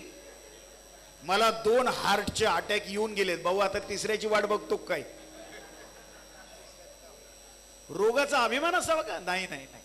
हो हो, म्हणून कधी कुणाचा नंबर लागेल सांगता येत नाही. म्हणून जोपर्यंत आयुष्य आहे, समजा 75ला आले तर मालक कधी म्हणेल का 75 आली आता उरलेले 20च वर्ष राहिलेत, असं कर, तू माझा मालक हो, ही सगळी संपत्ती तुला घे आणि मी तुझा नोकर होतो. असं कधी झालंय का हो? असं कधीही होणार नाही. असं फक्त तेव्हाच होऊ शकतं जेव्हा संतांचे तुम्ही दास होणार. संत काय करतात माहिती का सर? मला तुम्हाला नक्की सांगावंसं वाटेल की अनेक ठिकाणी मोठे मोठे गुरु आहेत, ते तुम्हाला तुमचं आयुष्यभर शिष्यच ठेवतात. संतांकडे ती व्यवस्था नाही. संत, तुम्ही जर संतांच्या चरणाजवळ गेलात तर संत तुम्हाला संत बनवतात. तुम्हाला संत बनवतात. काय म्हणाले? आपणा सारिखे करीती तात्काळ, नाही काळ वेळ तया लागी. बर का? हो, मी संत आणि तू आयुष्यभर शिष्य राहा नाही म्हणाले. दुसरी गोष्ट, तुमच्या जीवनातली जी अंधश्रद्धा आहे ना, दास्यत्वाची, ती काढून टाकतात. बर का? अंधश्रद्धेवर सगळ्यात पहिला घाला जर कोणी घातला असेल तर तो तुकोबरायांनी घातलाय. नवसे पोरे होती तरी का करणे लागे पती, शेंदूर फासून या थोंडा, पाया पडती पोरे रांडा. इतका कडक आघात त्या काळात, ज्या काळात अंधश्रद्धेवर बोलणंही अवघड होतं, त्या काळात तुकोबरायांनी केलेले हे आघात आहेत अंधश्रद्धेवरती. बर का? तांब्या पितळीची बाहुली केली, मना आले ते नाव ठेविले. हा अंधश्रद्धेवरचा आघात आहे नाथ महाराजांचा. हो, म्हणून त्यांच्या पायावर विश्वास आहे.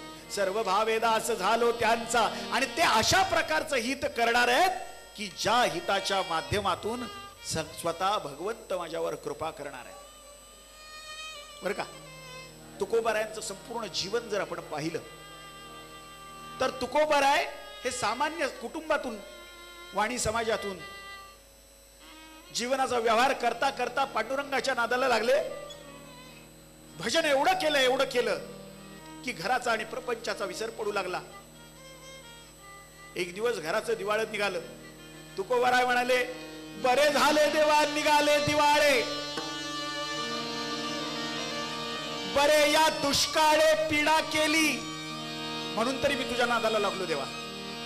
बरे झाले देवा बाईल कर्कशा आणि वरी दुर्दशा या जनामध्ये. हे सगळं केलं म्हणून तरी मी तुझ्या नादाला आलो देवा. मग तुकोबाराय म्हणाले आता हे सगळं घर नेलंय, नुसता देवाराच राहिलाय, याचं तरी ठेवून काय करायचंय म्हणाले. मग देवारा डोक्यावर घेतला आणि जाऊ लागले. अहो कर्णिक सर आमचे देव फार छान आहेत, घेता का तुमच्याकडे? काय आयर सर आमचा देव फार चांगला आहे, घेता का तुमच्याकडे? देव घ्या कोणी, देव घ्या कोणी, देव घ्या कोणी, देव घ्या कोणी, देव घ्या कोणी, देव घ्या कोणी. आईता आला घर पोसुनी, आईता आला घर पोसुनी, आईता आला घरापासूनी. लोक फार हुशार. देव नलगे नलगे नलगे, देव नलगे नलगे नलगे, रुदले साठविण्याचे जागे, रुदले साठविण्याचे. बर का?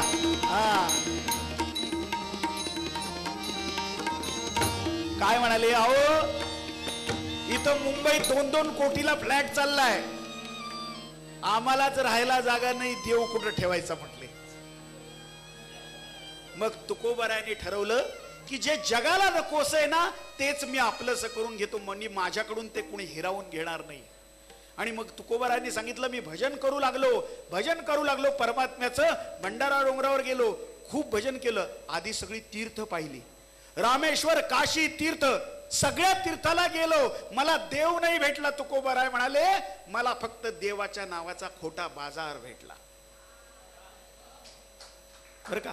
देव नाही भेटला म्हणाले. मग देव भेटण्यासाठी मी भगवंताचं भजन करू लागलं. इतकं भजन केलं, इतकं भजन केलं की त्या भजनाच्या माध्यमातून माझं आचरण इतकं सुंदर आणि पवित्र झालं की मला देव नाही भेटला, मी स्वतःच देव झालो. तुकोबाराय देव पाहवयासी गेलो, तेथे देवाची होवरी गेलो. आणि ते तुकोबाराय म्हणतात देवावर नको, आधी संताची हे पायी हा माझा विश्वास, संताची हे पायी हा माझा सर्व भावदास झालो त्यांचा, तेची माझे गीत करीते सकल, तेची माझे गीत करीते सकल, तेची माझे गीत करीते सकल.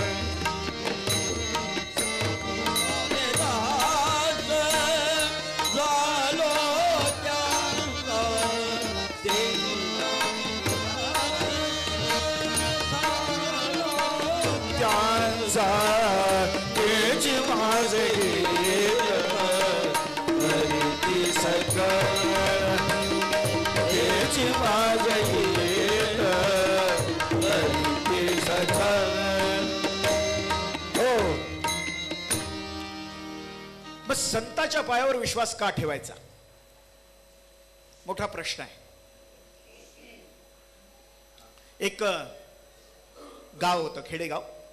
पूर्वीच्या काळी खेडेगावामध्ये बैलगाडी असायची आणि एक गाडीवान आपल्या बैलगाडीमधून प्रवास करत होता आणि एक बाई कट्ट्यावर मिसरी लावत होती. तिचं 3 वर्षाचं पोरग रस्त्यावर खेळत होतं. गाडीवान 2 किलोमीटर पासून ओरडत होता, बैल उधळलेत, पोरगा बाजूला करा, बैल उधळलेत, पोरगा बाजूला करा. आणि कट्ट्यावर मिसरी लावणारी बाई म्हणत होती, पोराला काय होऊ दे, तुला कोर्टातच खेच, पोराला काय होऊन दे, तुला कोर्टात. आणि त्याचं आपलं एकच, बैल उधळलेत, पोरगा बाजूला करा, बैल उधळलेत, इकडं पोराला काय होऊ दे, कोर्टातच खेच, पोराला काय होऊ दे, कोर्टातच खेच. बैलगाडी जवळ आली हो तरी तो ओरडतोय, बैल उधळलेत, पोरगा बाजूला करा. हिचं मिसरी लावण्याचा कार्यक्रम सुरू. शेवटी ती गाडी पोराच्या अंगावरून गेले, पोराचं डोकं गाडी खाली टोमॅटो चिरावा तसं पोराचं डोकं फुटलं, पोरग गेलं गेलं. हिने लगेच खटला भरला, त्याला कोर्टात हजर करायला लावलं. आणि आता 2 दिवसावर कोर्टाचा निकाल आला. गाडीवान म्हणला साहेब, वकिलाजवळ आला, म्हणला आता वाचवणारा एकच आहे वकील. म्हणला वकील साहेब, 2 किलोमीटरवरून मी ओरडत येत होतो, बैल उधळले, पोरग बाजूला करा. पण या बाईनं ऐकलं नाही. तिला फक्त कोर्टाचीच हौस होती की काय. आणि आता म्हटलं मला फाशीची शिक्षा होणार, तुमचे पाय धरतो म्हणला, पण मला वाचवा. वकील म्हणला वाचवतो की, 500 रुपये पडतील म्हणला. हो दिले म्हणला 500, त्याचं काय एवढं. चालेल म्हणले, फक्त कोर्टात तुला हजर केल्यानंतर न्यायाधीशांनी आणि वकिलांनी तुला कुठलाही प्रश्न विचारला तरी फक्त एकच शब्द बोलायचा, बोईंग. काय म्हणायचं? Boeing Boeing. काय म्हणायचं? हा, तुम्हालाही पाठ झालंय. झालं, कोर्ट भरलं, न्यायाधीशांच्या समोर आला. समोरच्या वकिलाने विचारलं, तुमचं नाव? बोईंग. कुठं राहता? बोईंग. हे पोरग तुम्ही चिरडलंय का गाडी खाली? बोईंग. न्यायाधीश महाराज म्हणू लागले, हे मुका आहे का? याला बोलता येत नाही का? बोईंग. अहो खरंच तुम्हाला बोलता येत नाही का?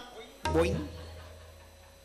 ती बाई बसली होती ती उठली, नाही नाही न्यायाधीश महाराज नाही, ते 1 नंबरचं खोटारड आहे, त्याला बोलता येतं. तुम्हाला कसं माहित? अहो मला माहितीये, मी अशी कट्ट्यावर मिसरी लावत बसले होते आणि तिकडूनच ओरडत येत होतं, बैल उधळलेत, बैल उधळलेत, पोरगा बाजूला करा. बाई, काय झालं न्यायाधीश महाराज? याला फाशी देता येणार नाही. काय झालं? त्याची काही चूक नाही, ते ओरडत येत होतो, तुम्ही मिसरी लावत होत्या, पोरग बाजूला काय करायला झालं? निर्दोष सुटका झाली, माणूस बाहेर आला. वकिलाच्या पाया पडला, म्हणला वकील साहेब तुमच्या कृपेने वाचलो. म्हणला माझे 500. बोईंग.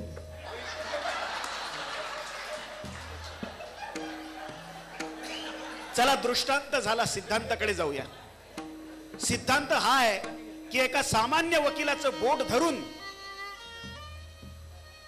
जर मरणारं आयुष्य वाचवता येत असेल तर ज्या संतांनी समाजासाठी, समाजाच्या कल्याणासाठी आपलं आयुष्य झिजवलं, त्या संतांच्या पायी शरण जाऊन आपल्या वाया गेलेलं आयुष्य सुधरवता का येणार नाही? विठ्ठला विठ्ठला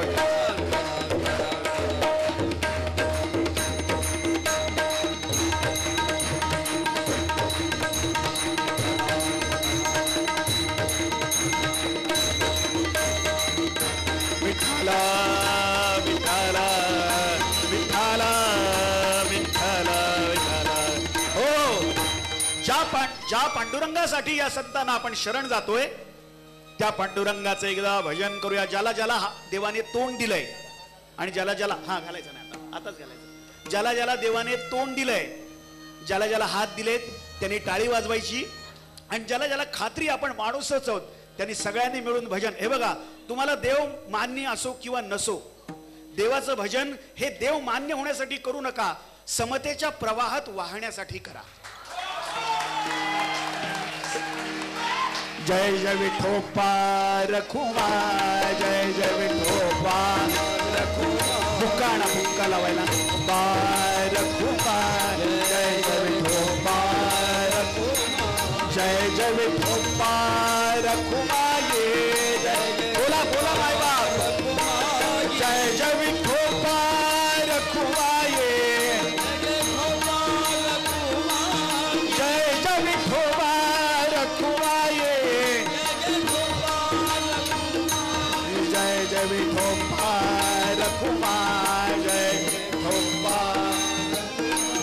जय जय विठोबा रखुमा ये.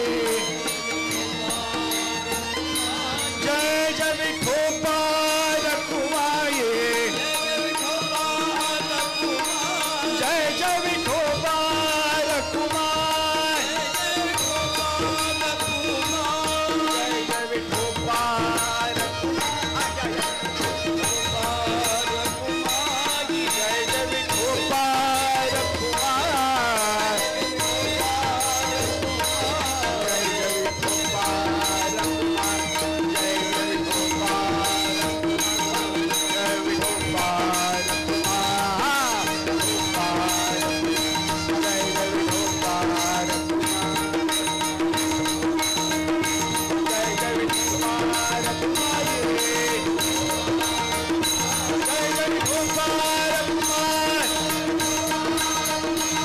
जय विठोबा रखुमाई,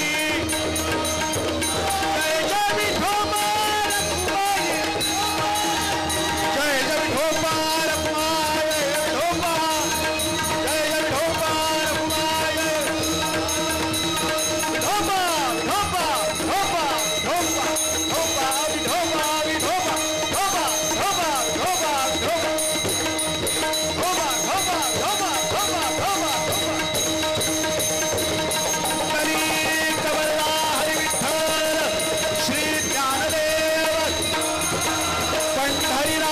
भगवान पावली ज्ञानेश्वर महाराज की, जगद्गुरु तुकाराम महाराज की, मंगलमूर्ती बोले गोपाल कृष्ण भगवान, गो माता की जय, गंगा माता की जय, भारत माता की, छत्रपति शिवाजी महाराज, बोलो रे भाई सब संतन की।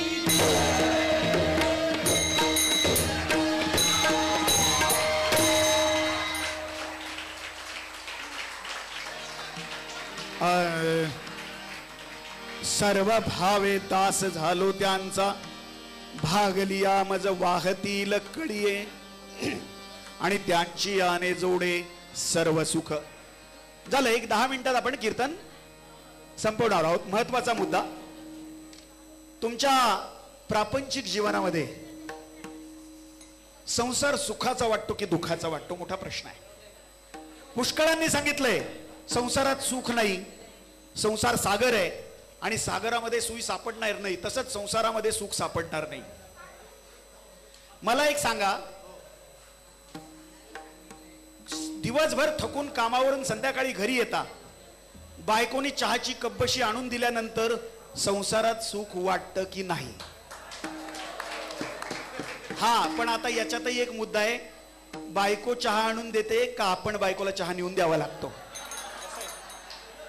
बऱ्याचदा असं होतं, बायको विचारते, अहो तुम्ही चहा घेणार का?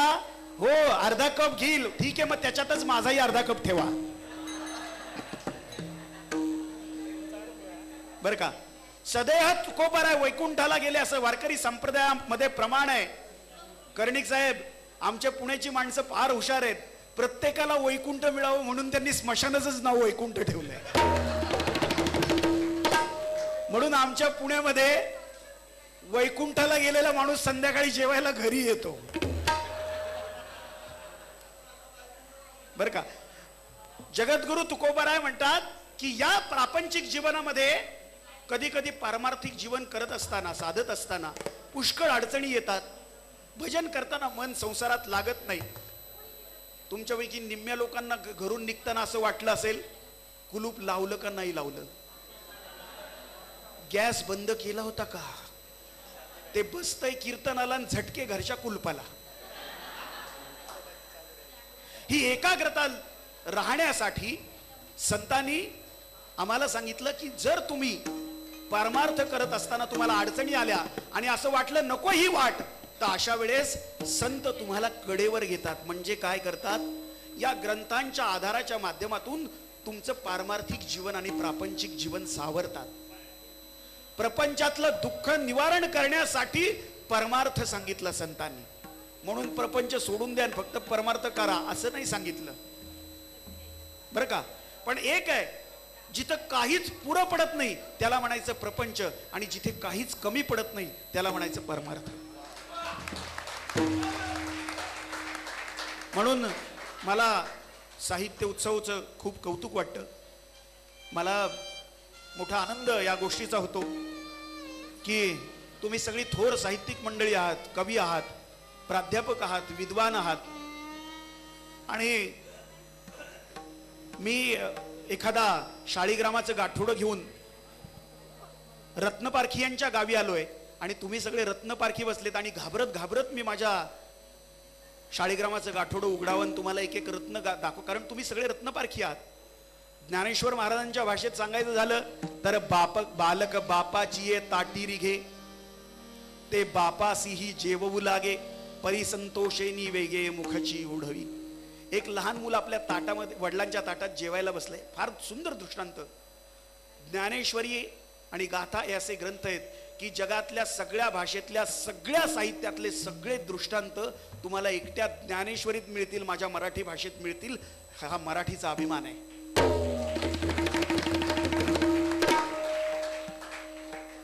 एक लहान मूल आपल्या वडिलांच्या ताटामध्ये जेवायला बसले. आयर साहेब त्याला कसं जेवावं हे अजून कळत नाही, पण ते कार्ट आगाऊपणा करतंय.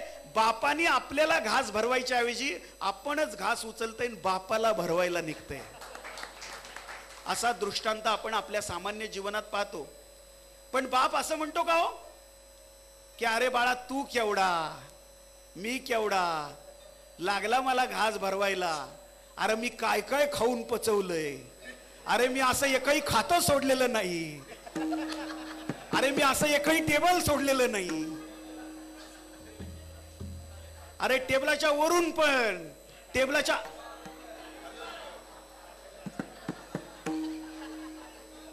असं वडील म्हणत नाहीत. उलट त्या लहान लेकराचा हात पुरावा आणि प्रेमानं त्याचा घास स्वीकारता यावा म्हणून वडील मान खाली करतात आणि प्रेमानं त्या लेकराचा घास स्वीकारतात. तसं तुम्ही साहित्यिक मंडळी, कवी मंडळी वडिलांच्या रूपात समोर बसलेले होतात आणि त्या कार्ट्याचा आगाऊपणा करण्यासाठी मी इथे बसलेलो होतो. एवढा फरक आपण मायबाप लक्षात घ्यावा आणि माझी सेवा आपल्या चरणी रुजू करून घ्यावी. माझ्यासाठी मृदुंगाची साथ करतायत नंदू काका भांडवलकरांचे चिरंजीव, जे नंदू काका आदरणीय पंडित भीमसेन जोशींच्या बरोबर हजारो संतवाणीचे कार्यक्रम त्यांनी मृदुंगाचे वाजवले, असे त्यांचे चिरंजीव आहेत प्रसाद भांडवलकर. आपल्याकडे हार्मोनियम असते, कीबोर्ड असतो, पण प्रत्येक स्वर नाही, स्वरातला प्रत्येक सूक्ष्म तंतू उलगडून दाखवणारं वाद्य म्हणजे व्हायोलिन आहे.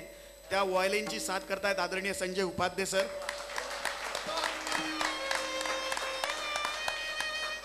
दिगंबर बुवा कुटे नावाचे वारकरी संप्रदायातले थोर गायक आहेत, त्यांचे चिरंजीव आदिनाथ दादा कुटे अतिशय सुंदर तबला वादनाची साथ करतायत. टाळाची उत्तम साथ टाळाटाळ न करता हेमंत क्षीरसागर सर करतायत. सांगतो ना, टाळ हे संप्रदायातलं खूप महत्वाचं वाद्य आहे. मी नेहमी सांगत असतो ही गोष्ट. ज्या लोकांना समाजाने टाळलं होतं अशा टाळलेल्या लोकांना संतांनी आपले टाळ वाजवून जवळ घेतलं होतं.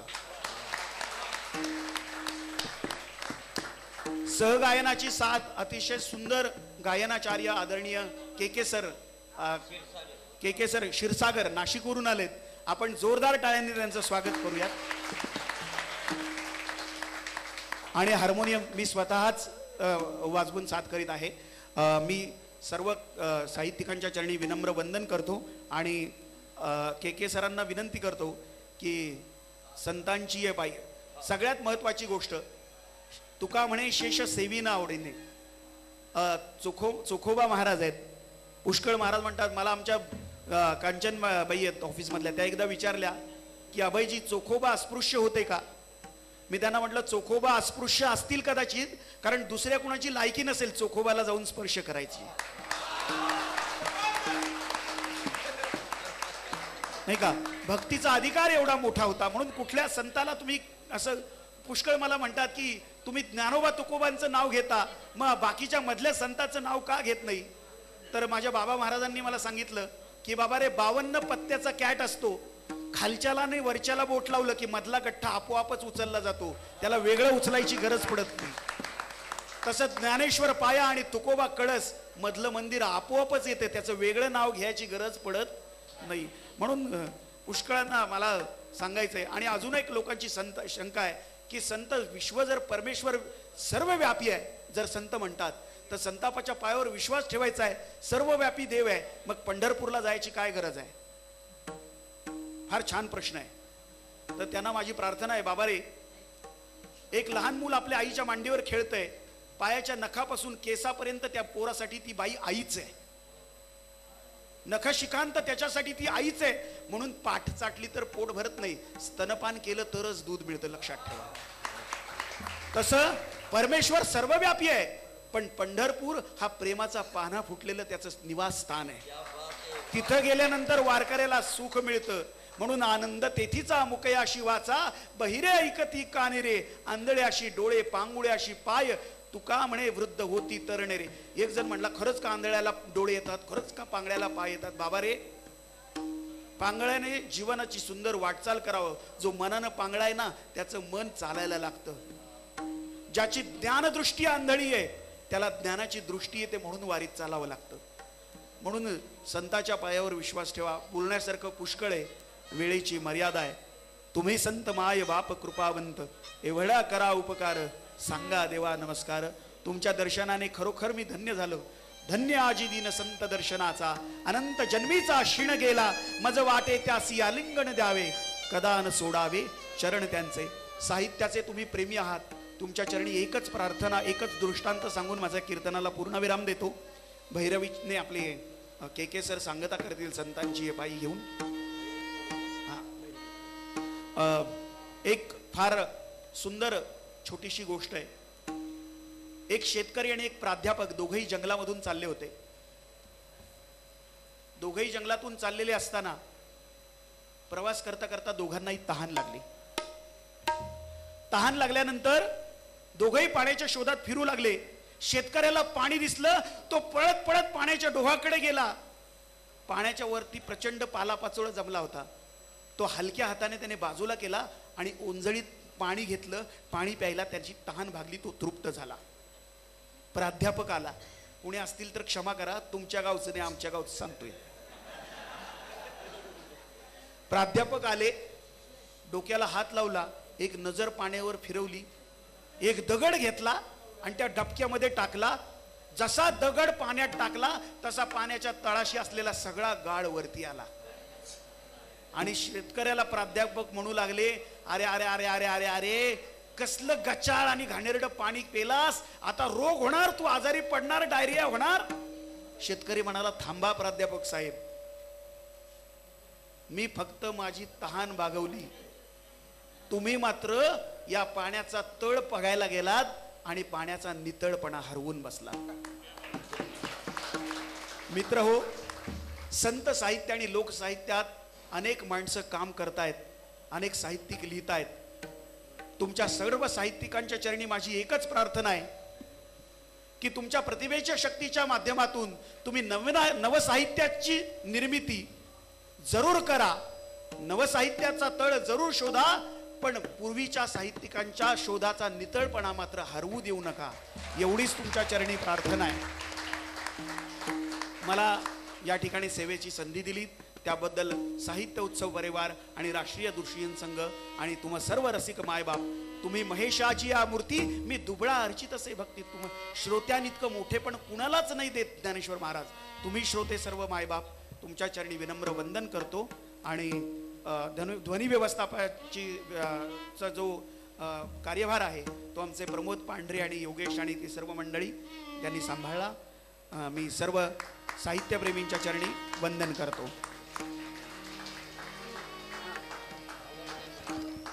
यांचा माईकचा आवाज द्या.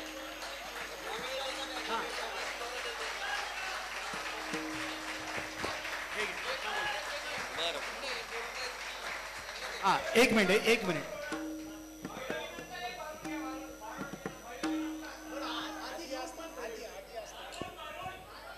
हा ठीक ठीक ठीक ठीक भारूड घेणार, आपण एक भारूड घ्यायला लावणार. अभयजी, सगळ्यांची अशी इच्छा आहे, सगळ्या श्रोत्यांची आणि साहित्य उत्सव परिवाराच्या व्यासपीठावरून सुद्धा आपल्या भारुडाचा आस्वाद आम्ही घेतलेला आहे. आपण इथे एक भारूड सादर करावं अशी सगळ्या श्रोत्यांच्या वतीने मी तुम्हाला विनंती करेल. तत्पूर्वी मी आदरणीय किरण चौरे सरांना विनंती करतो की त्यांनी महाराजांना एक प्रेमापोटी फक्त फूल नाही फुलाची पाकळी अर्पण करावी. आदरणीय किरण चौरे सर अभय महाराजांना आपल्या वतीने एक प्रेमाची भेट देत आहेत, त्याचा स्वीकार अभयजी करतील. हरी विठ्ठल श्री ज्ञानदेव तुकाराम भगवान की जय, महाराज की जय, महाराज की जय. धन्यवाद धन्यवाद.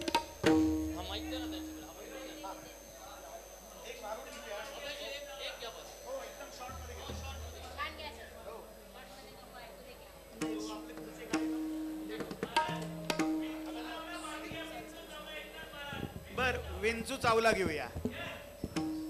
माझी तुम्हाला विनंती आहे, फक्त एकच भारूड घेऊया प्लीज. याच्यानंतर कुठलाही वन्स मोर आग्रह करू नका.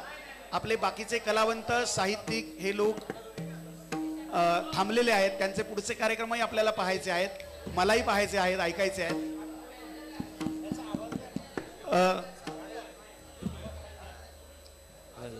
आवाज वाढवा. ह्या के सरांच्या माईकचा आवाज वाढव. त्याला वायर दाखव कोणती आहे, जाऊन कलर बघ आणि त्या वायर दाखव. हा, तर संताच्या पायावर विश्वास का ठेवायचा या भारुडातून आपण बघूया. सूर्य उगवला. आता याच्यामध्ये बतावणी असते, ती सुद्धा थोडी थोडी मीच करून दाखवील, कारण माझ्याकडे बाकी बोलायला आणि ह्याला साथीदार नाही आहेत. पण कधीतरी पुढच्या वर्षी जेव्हा आपण साहित्य उत्सवचा वर्धापन दिन साजरा करू, त्या वर्षी मी 30 ते 35 कलाकारांसहित भारुडाचा कार्यक्रम स्पेशल साजरा करेन. सूर्य उगवला, प्रकाश पडला. ओ महाराज, अरे काय झालं? थांबा थांबा थांबा थांबा. अरे काय झालं? तुम्ही काय म्हणले? म्हटलं सूर्य उगवला, प्रकाश पडला. अहो थांबा. काय? आमचा पक्या कुठं पडला ते बघून येतो. अरे प्रकाश पडला नाही, आणि प्रकाश जर निवडून आला तर डायरेक्ट मंत्रीपद मिळतं.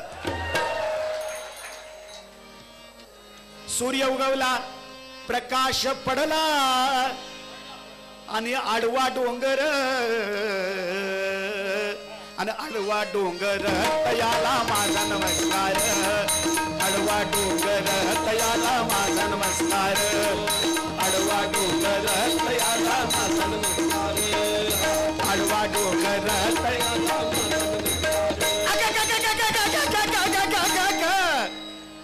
महाराज काय झालं?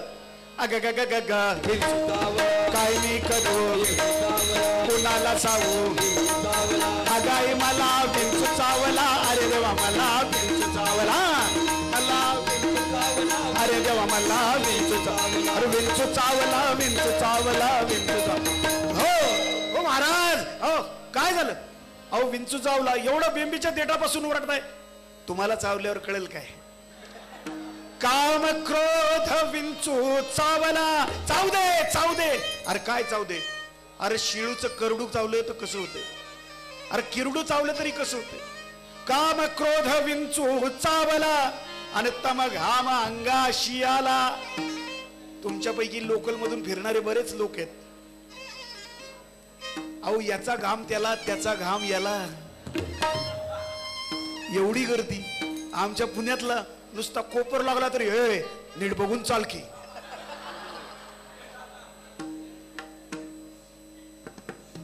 तम घाम अंगाशी आला. काम क्रोधाचा विंचू नाथ महाराज सांगतात. 150 विषयावरची 350 भारुड आहेत नाथ महाराजांची. आणि तेने माझा प्राण चालला. अग ग ग ग गावी काय करू? अगाई मला विंचू चावला. अरे देवा मला विंचू चावला. अगाई मला विंचू चावला. अरे विंचू चावला, विंचू चावला, विंचू चावला. हो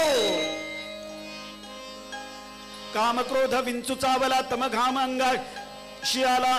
मनुष्य इंगळी अति दारुण. काय झालं? दारुण म्हणजे दारुण म्हणजे दारू नाही. दारुण दारुण दारू नाही. ए चुप महाराज, तुम्हाला खरं सांगलो, दारू वाईट आहे. दारू एकदम तिच्यामुळे संसाराचं वाटुळ. दारू वाईट आहे म्हणून आपण सगळे मिळून पिऊन तिला संपून टाकू. अरे दारुण म्हणजे दारू नाही. मनुष्य इंगळी अति दारुण. अरे दारुण म्हणजे भयंकर. भयंकर म्हणजे अति, अति भयंकर, अभ्यंकर. अरे या भयंकर म्हणजे तुझा दात काढल्यावर जेवढा त्रास होईल तेवढा भयंकर. मनुष्य इंगळी अति दारुण, मदना अंगा मारिला तीन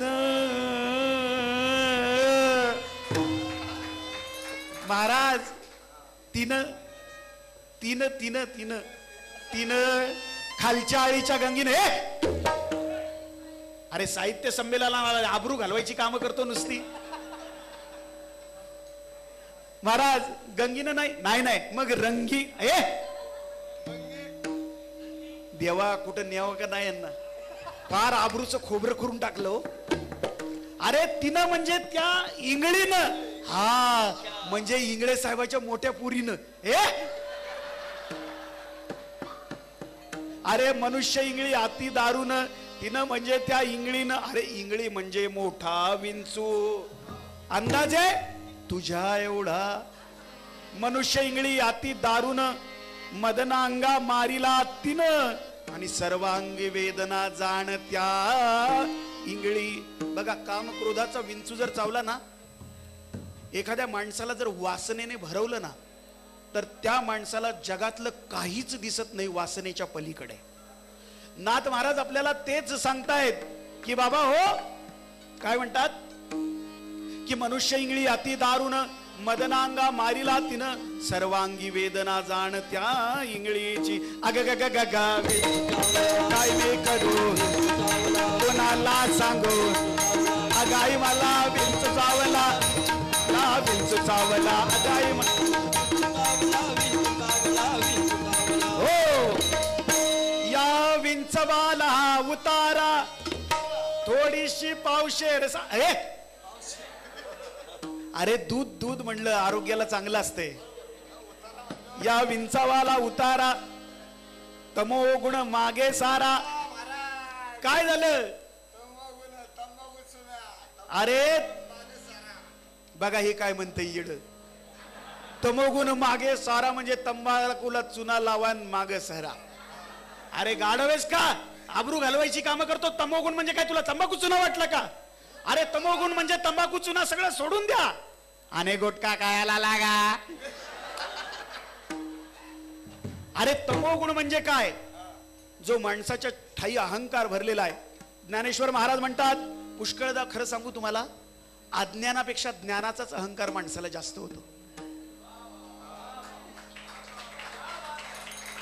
ज्ञानेश्वर महाराज म्हणतात नवल अहंकाराचे गोठी विशेष अज्ञान नलगे पाठी सज्ञानाचे झोंबे कंठी नाना संकटी नाचे बऱ्याचदा आपलं अज्ञान आहे ना आपलं जे ज्ञान आहे ते कंठावाटे तोंडावाटे बाहेर पडतं आणि तेच ज्ञान कधी कधी आपल्याला अडचणीत आणतं ज्ञानेश्वर महाराज म्हणतात नवल अहंकाराचे गोठी विशेष अज्ञान नलगे पाठी सज्ञानाचे झोंबे कंठी नाना संकटी ना म्हणून अहंकार म्हणजे ते काय म्हणाले हा जो गर्वाचा छातीने फुगा फुगलाय ना हा पिन लावून हवा थोडीशी कमी करा अहंकार कमी करा अहंकार किती प्रकारचा असतो मी मोठा शहाणा मी मोठा ज्ञानी कुणाला पैशाचा कुणाला ज्ञानाचा अहंकार कुणाला सत्तेचा अहंकार नाही का कुणाला सौंदर्याचा अहंकार वा वा वा वा वा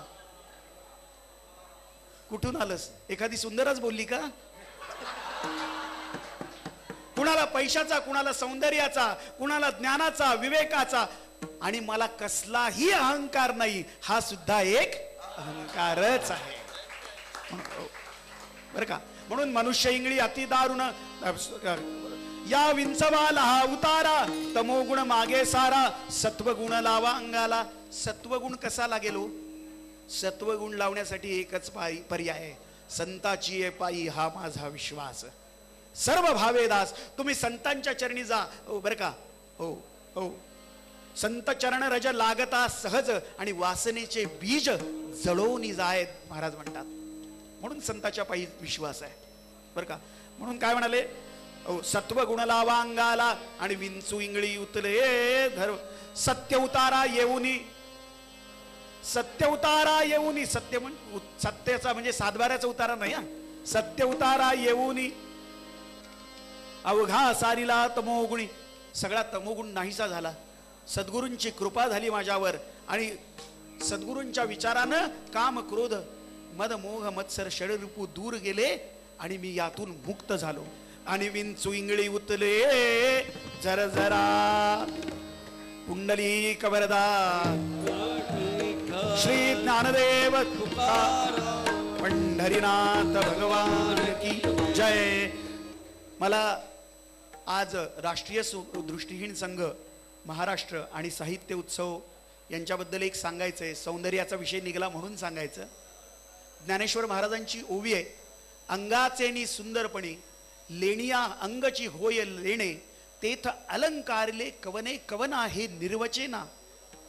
एक सुंदर स्त्री आहे आणि तिने खूप दागिने परिधान केलेत. त्या दागिन्यांना असं वाटतं की आमच्यामुळे ही स्त्री सुंदर दिसतेय आणि त्या स्त्रीला असं वाटतं की माझ्या सौंदर्यामुळे या दागिन्यांना शोभा आली आहे. कुणी कुणाला नटवलं हे कळत नाही.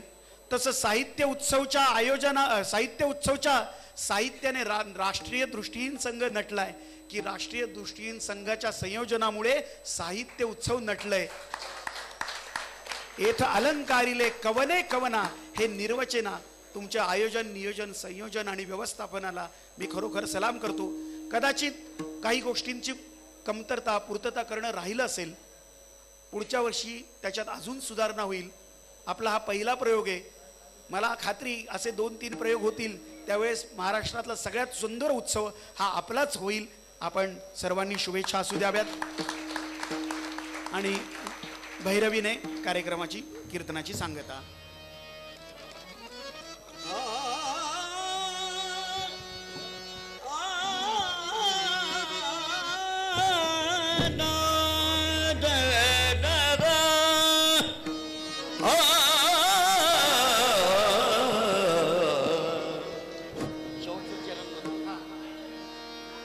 तुका मने शेष शेविन आवडी.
माईक इथे. वा गुरुजी वा.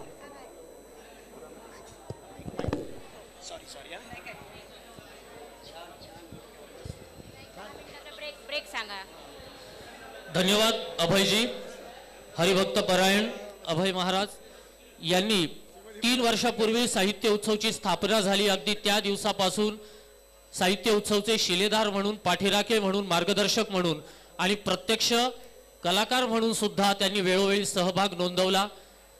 प्रत्यक्ष कार्यक्रम तर स्वतः दिलेच, पण रेश्मा मोरे मार्फत जे निरूपण आम्ही करत असतो त्याला सुद्धा मार्गदर्शनाची बैठक ही नेहमीच अभयजींकडनं उपलब्ध होत असते. काय बोलावं, कसं बोलावं, कुठला विषय घ्यावा या बाबतीत सखोल असं मार्गदर्शन ते करत असतात आणि अतिशय निस्पृह भावनेने. आता गेले काही दिवस इथे नियोजन सुरू होतं, तर गेले 3 दिवस अभयजी स्वतःच मला फोन करून आळंदीत काय हवं नको, कुणाला भेटायचं, कुठे संपर्क करायचा याचं सुद्धा मार्गदर्शन करत होते. स्वतः येऊन मदतीची तयारी त्यांनी अनेकदा दर्शवली. तर फक्त कार्यक्रम देण्यापुरता आमचा संबंध नाही, वैयक्तिक आम्ही मित्र तर आहोतच, पण साहित्य उत्सवावरचं त्यांचं प्रेम त्यांनी वेळोवेळी प्रूव्ह केलेलं आहे. आणि म्हणूनच मी आपल्या सगळ्या श्रोत्यांकडून, साहित्य उत्सव परिवाराकडून आणि राष्ट्रीय दृष्टीहीन संघ महाराष्ट्राच्या वतीने अभयजींचे मनापासून आभार मानतो. त्यांच्यासोबत जी टीम आली ही सगळी दिग्गज मंडळी आहे, ही सगळी दिग्गज मंडळी आहे. यांना सुद्धा मी आपल्या सगळ्यांच्या वतीने मानाचा मुजरा करतो. ही माणसं आपापल्या क्षेत्रातली मोठी माणसं आहेत आणि इतक्या लांबचा प्रवास करून कुठली अपेक्षा न ठेवता आपल्यापर्यंत आले. आपल्याला ही सेवा त्यांनी उपलब्ध करून दिली, त्याबद्दल सुद्धा या सर्वांचे मी मनापासून आपल्या सगळ्यांच्या वतीने आभार मानतो. आणि यानंतरचं एक सदर आपण सुरू करणार आहोत कथा संमेलनाचं आणि त्यानंतर लंच ब्रेक होणार आहे. तर मी आदरणीय दिनेश महाजन सर, आदरणीय संजय बैरागी सर, आदरणीय रेवानंद मेश्राम सर, रेवानंद मेश्राम सर, आदरणीय बाळासाहेब घुले सर, आमचे मित्र चंद्रकांत मोघे यांनी व्यासपीठावर यावं अशी त्यांना विनंती करतो. आणि यानंतरची सूत्रसंचालक म्हणून मी रेश्मा मोरे यांच्याकडे सुपूर्द करतो. धन्यवाद. या युवा महोत्सव कार्यक्रमासाठी 18 ते 35 वयोगटातील अंध युवा मित्रमैत्रिणी सहभागी होऊ इच्छितात. धन्यवाद.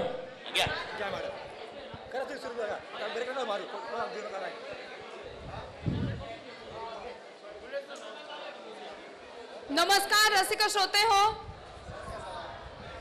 मी रेश्मा पुन्हा एकदा आणि तुम्हा सर्व रसिक श्रोत्यांचं या उत्सव परिषदेत मी स्वागत करते पुन्हा एकदा.